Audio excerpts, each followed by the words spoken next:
The top things you didn't know about Snapchat. Snapchat is one of the most unusual social networks to make it big online. You wouldn't have thought that such a simple concept, handled arguably quite poorly to begin with, would become the huge behemoth it has today. And yet it has, and right now it's flying higher than ever thanks to its 2.0 update.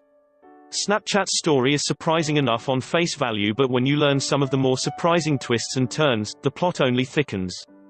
Read on and let's take a closer look at some of the things you probably didn't know about Snapchat. 1. The original Snapchat app was badly coded. If ever you think you can't make it big online, let Snapchat be an inspiring story to suggest otherwise. Snapchat is by no means some miracle feat of coding. Rather, this was actually a relatively poorly put together piece of code and would sap huge amounts of battery and CPU power when running in the background even.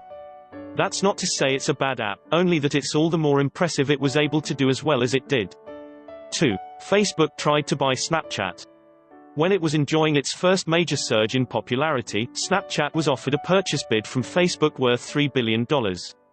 That's a huge vote of confidence from the biggest social network on the planet, and Snapchat turned it down. 3. Snapchat can do whatever it likes with your content. Before you think that Snapchat is a great underdog story we can all get behind, bear in mind that it is actually just as guilty of underhand tactics as all the bigger players, sadly.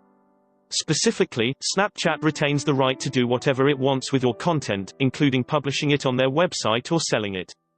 The terms of service read: you grant Snapchat a worldwide, perpetual, royalty-free, sublicensable, and transferable license to host, store, use, display, reproduce, modify, adapt, edit, publish, create derivative works from, publicly perform, broadcast, distribute, syndicate, promote, exhibit, and publicly display that content in any form and in any and all media or distribution methods, now known or later developed.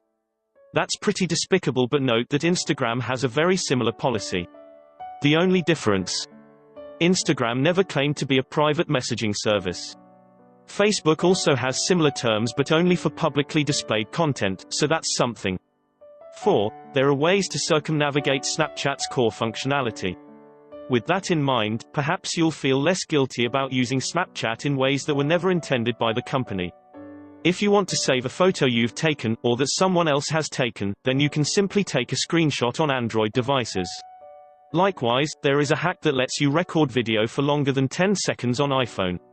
Simply start recording your video, double tap on the home button to enable multitasking, and then the video will carry on recording without any time restriction in place. Way to stick it to the man. And if you want to learn more, I recommend you click the link in the description to discover how to become a Snapchat marketing expert, build a following, and get as much targeted traffic as you want. And if you like this video, please give it a thumbs up and subscribe and share it with your friends on Facebook and Twitter and Google+. Thank you for watching and see you next time.